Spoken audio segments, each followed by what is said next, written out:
Brothers, this is Dr. Phil Chavez of the Men's Academy. The Palace of Westminster behind me is a stunning place. In fact, I wonder why it isn't considered in some way a wonder of the world. Behind one of my shoulders here, you can see Big Ben.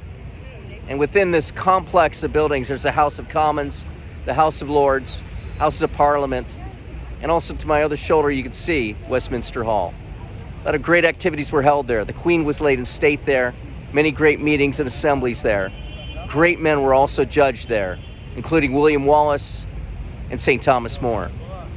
Now, brothers, the movement to abolish the slave trade in England in the late 18th and 19th centuries drew on a wide range of activities and activism, including petitions to be signed, church activism, distribution of leaflets, graphic images. However, at the heart was a parliamentary campaign headed by William Wilberforce. A measure of success was the fact that in 1792, abolition was already an issue, in some way entrenched and discussed in Parliament, but it still faced a long and rough struggle.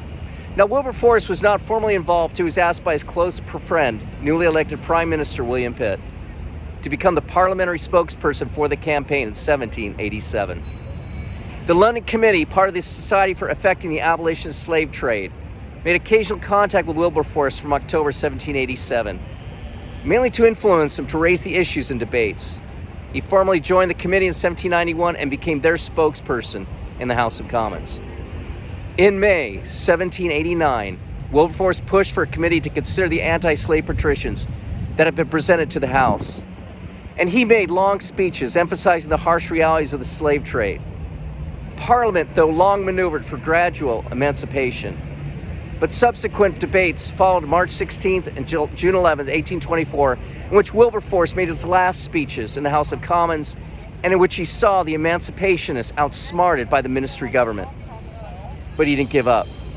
The fight continued with even more men in Parliament standing up. And on July 26, 1833, about 50 years after Wilberforce started his fight, the Slavery Abolition Act was passed by the House of Commons. It became law throughout Britain the following month.